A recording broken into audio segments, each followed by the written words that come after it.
were there any, I guess, pivotal or formative moments in the history of your business that stand out as the defining moments of your business that allowed it to become so successful to this point? Are there anything that you can reflect on?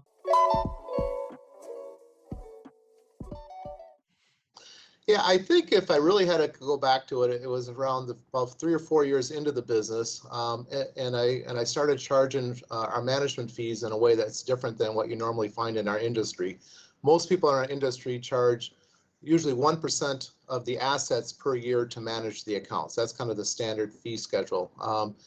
And the problem with that fee schedule, at least from a client's point of view, is that even if the account goes down or goes sideways, the money manager still made 1% of the assets as a management fee. Yeah. And I decided that I wanted to not work that way, at least if I could. The SEC does have some rules around that, but we started offering, I could say almost but because there's only like two or three of us.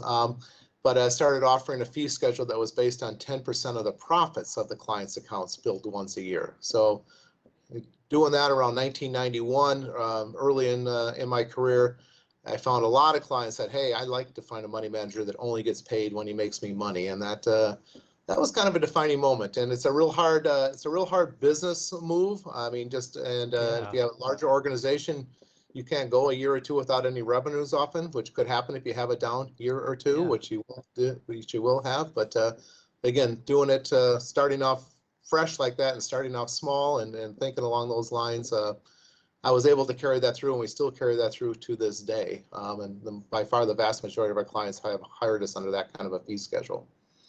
That's impressive. And it, I mean, that requires a certain level, as you said, planning and foresight, and maybe also this your size of your organization contributes to that. But are there any insights that you've learned from having to think long term like that and the way that you operate as a business and maybe communicating that to the people that work for you and work with you?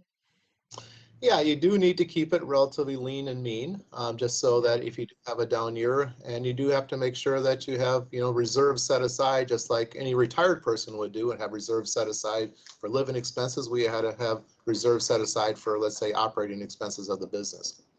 Yeah, that makes sense. So we've talked a little bit about what you do and what your business does and what sets you guys apart. Have we missed anything about? I feel like we've just scratched the surface. So maybe. Never losing focus because I ain't chasing payments. Still playing in the basement while I'm working on arrangements. They heard the kid in 50 countries, thank God that's amazing. But I'd rather thank Spotify, they put me on the station.